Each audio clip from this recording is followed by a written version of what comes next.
Bonjour à tous, aujourd'hui petit exercice sur la récurrence avec l'étude d'une partie. Alors c'est une partie de n étoiles, donc les entiers naturels non nuls, contenant 1. Voilà, donc on sait que 1 appartient donc à A. Ça c'est la première chose, 1 appartient à A. Deuxième chose, si on prend un élément n appartenant à A, et bien dans ce cas-là, son double de n appartient aussi à A. Donc par exemple, si 1 appartient à A, et bien avec ça, on peut dire que 2 appartient à A. Et donc 2 fois 2 appartient à A, etc. Ensuite, autre règle, si n plus 1 appartient à A, avec donc n non nul, important, et bien dans ce cas-là, l'entier précédent n appartient aussi à A. D'accord? Donc si vous arrivez par exemple à montrer que 4 appartient à A, eh bien 3 appartient aussi à A. Pour appliquer ça tant qu'ici on arrive sur un nombre non nul. Voilà. D'accord? Première chose, montrer que bien, toutes les puissances de 2 sont dans cet ensemble A. Donc comme toute récurrence simple, on va d'abord commencer par, donc ici, m égale 0. Donc initialisation. Donc pour m égale 0, on sait que 1 est égal à 2 puissance 0. Or, 1 appartient bien à A. Donc 2 puissance 0 appartient à A. Donc la propriété, elle est vraie. Donc cette propriété, je vais lui donner un nom, Pn. Je vais appeler ça donc 2 puissance m appartient à A. Donc ici, le P0 est vrai, P0 est vérifié. Maintenant, on passe à l'hérédité. On considère donc m appartenant à grand N, tel que 2 puissance m appartient à A. Quel est le but? C'est de montrer que 2 puissance m plus 1 appartient aussi à A. Donc ça va être assez simple. D'après la propriété qui est donnée I de cet ensemble A, si on a un nombre dans A, son double est dans A.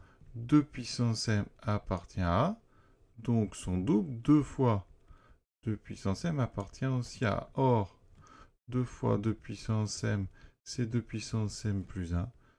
Donc on vient de montrer que 2 puissance m plus 1 appartenait à A. Donc l'hérédité est vérifiée. Et donc la propriété est vraie pour tout grand M, donc pour tout M appartenant à grand N, eh bien 2 puissance m appartient à A. Ça veut dire que votre ensemble A, il contient toutes les puissances de 2, donc 2 puissance 0, 2 puissance 1, 2 puissance 2, 2 puissance 3, etc. N'importe quelle puissance ici de 2 est dans notre ensemble grand A. Maintenant, on va montrer que A est égal à n étoiles. Autrement dit, il faut montrer que A est inclus dans n étoile, donc ça c'est donné dans le texte, mais aussi que n étoile est inclus dans A. Donc il faut montrer que, quel que soit n appartenant à grand N étoile, eh bien n appartient aussi à grand A. D'accord? Donc comment faire ça? Comment on va procéder? Je vous explique avant de faire les démonstrations. Donc on va prendre n appartenant à n étoile. Alors, si n est une puissance de 2, c'est fini. N appartient à A, donc ça c'est parfait. Et si n n'est pas une puissance de 2, dans ce cas-là, on va l'encadrer entre 2 puissances de 2. D'accord? Entre 2 puissance m et 2 puissance m moins 1. D'accord? Et on va montrer, alors, on a dit, si n plus 1 appartient à A, alors n appartient à A. D'accord? Et on prend un, il faut que n soit donné. Eh bien, on va montrer que quel que soit P appartenant à grand N étoile, si j'ajoute P, et si n plus P appartient à A, n appartient à A. D'accord? Ça sera une petite récurrence. Et donc ici, ce que je vais faire, eh bien, c'est qu'à ce nombre n, je vais lui rajouter 2 puissance m moins n pour former 2 puissance m qui appartient à A. Et donc par cette propriété, ça va jouer le rôle de P. N plus P appartient à A, donc N appartient à A. Donc on rédige tout ça. On va donc montrer la propriété suivante. Par récurrence, ici, alors ça serait une récurrence, faire attention sur P. C'est pour ça que je l'indique ici. On va prendre un nombre entier N appartenant à N étoiles, et on va montrer que pour tout entier naturel non nul, donc P, eh bien N plus P appartient à A, implique N appartient à A. D'accord? Donc on commence tout de suite avec l'initialisation. Initialisation, donc c'est pour P égale 1, d'accord? Donc effectivement, d'après la relation 2i, le nombre n est bien un entier non nul, donc on peut dire que n plus 1 appartient à A implique n appartient à A. Ça, c'est exactement ce qu'on voulait. Alors, cette propriété ici, je vais l'appeler, alors ici, P, hein, puisqu'on la récurrence porte sur P. Donc ici, on vient de montrer que P1 était vérifié. D'accord? Donc c'est bon. Maintenant, hérédité. Donc, soit P appartient à l'étoile, tel que n plus P appartient à implique n appartient à. Autrement dit, la propriété P est vérifiée. Le but, au rang suivant, n plus 1, P plus 1 appartient à implique n appartient à. Alors, vous allez voir que c'est très rapide. On va utiliser encore 2i d'après 2i. N plus P, ça appartient bien à une étoile parce que n est strictement positif, P est strictement positif, effectivement, donc n plus P c'est un entier qui est strictement positif. Donc ça c'est bon.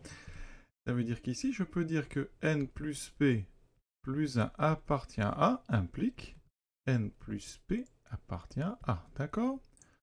Et là on va utiliser ce qu'on appelle la transitivité de l'implication. Autrement dit, A implique B et B implique C, et bien ça veut dire que A implique C. Ça s'appelle la transitivité.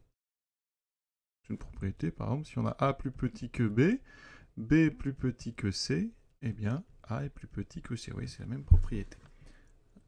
Donc ici, eh bien, pourquoi je parle de transitivité? Parce que n plus P plus 1 implique n plus P appartient à. Or, mon hypothèse de récurrence me dit que n plus P appartient à implique que n appartient à A. Donc ici, ces deux choses-là, eh bien, par transitivité, me disent que n plus P plus 1 appartient à A implique n appartient. Et donc, ma propriété est vérifiée. Donc, l'hérédité est vérifiée. Donc, principe de récurrence, pour tout nombre P non nul, parce qu'on a initialisé à 0, à 1, eh bien, n plus P appartient à A implique n appartient à A. Maintenant, on attaque notre raisonnement avec les puissances de 2. Donc, soit n appartenant à n étoiles. Premier cas, n est égal à 2 puissance m, avec m un entier naturel. Et dans ce cas-là, d'après la question 1, n appartient à A. D'accord? Deuxième cas. N n'est pas une puissance de 2.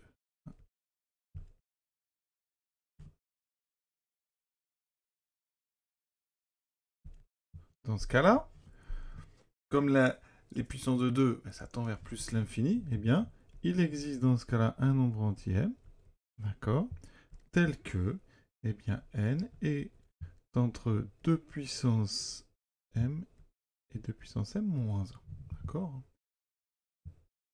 Et ça, hein, c'est garanti parce que, effectivement, la limite de 2 puissance m, donc si vous voyez 2 puissance 0 vaut 1, limite de 2 puissance m égale plus l'infini quand même tend vers plus l'infini.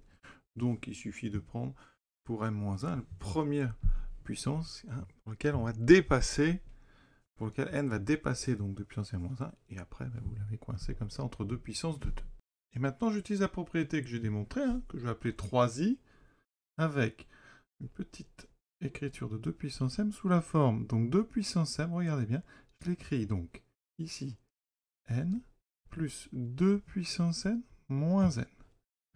Alors, effectivement, n appartient à une étoile, et 2 puissance m moins n appartient aussi à une étoile, d'accord? Pourquoi? Parce que ici, ça veut dire que 2 puissance m moins n est strictement positif. C'est une différence de deux entiers strictement positifs, donc c'est donc n étoiles. Et donc je vais appliquer la propriété que j'ai appelée donc 3i, avec donc mon nombre n, qui appartient bien à n étoiles, et le nombre p qui sera 2 puissance m moins n. Dans ces cas-là, eh bien, la propriété me dit que n plus 2 puissance m moins n appartient à A. Alors ça c'est vrai, parce que, effectivement, hein, n plus 2 puissance m moins n, c'est en fait 2 puissance m. Et on sait que ça appartient à A, on l'a déjà démontré. Et donc, je peux utiliser la propriété i, 3i. Donc, 3i me dit que, eh bien ici, le nombre n appartient à A. Donc, conclusion. Si n est une puissance de 2, il est dans A. Si n n'est pas une puissance de 2, il est aussi dans A. Donc, bilan, mais quel que soit n appartenant à une étoile, n appartient à A. Donc, on sait que A est inclus dans une étoile. Ici, on vient de montrer que n étoile est inclus dans A. Donc, double inclusion. A est égal à n étoile. Exercice terminé. Et pour clarifier la situation, pour ceux qui ont un petit peu, regardez, je prends le nombre 23. 23, il est entre 32, donc 2 puissance 5, et 2 puissance 4. Donc c'est 2 puissance 5 qui m'intéresse. Ça veut dire qu'ici, je vais partir de 32, en disant que 32, c'est 23 plus 9, d'accord? Et si j'utilise la propriété 2i, hein, eh bien, n plus 1 appartient à 1, donc n appartient à 1. Alors, je sais que 32, c'est une puissance de 2, ça appartient à 1. Donc, d'après la propriété, le précédent, donc 31, appartient à A. D'accord? Et 31, c'est 23 plus 8. Et on va continuer, on va encore enlever 1. 31 appartient à A, donc d'après la propriété, 30 appartient aussi à A. Donc on arrive à 23 plus 7. Et en faisant ça, eh bien cette fois, on va arriver à ici. Donc 30, on dira 23. Et voilà. Et donc on arrivera à 23 appartient à A. Vous voyez, c'est ce que j'ai fait. Mais on a d'abord démontré ici qu'on pouvait enlever autant de fois qu'on voulait 1 pour obtenir donc directement un passage de 32 à 23 en faisant en fait 9 fois l'opération directement. Voilà, j'espère avoir été un petit peu plus clair. Je vous souhaite une bonne fin de journée à tous après ce joli exercice.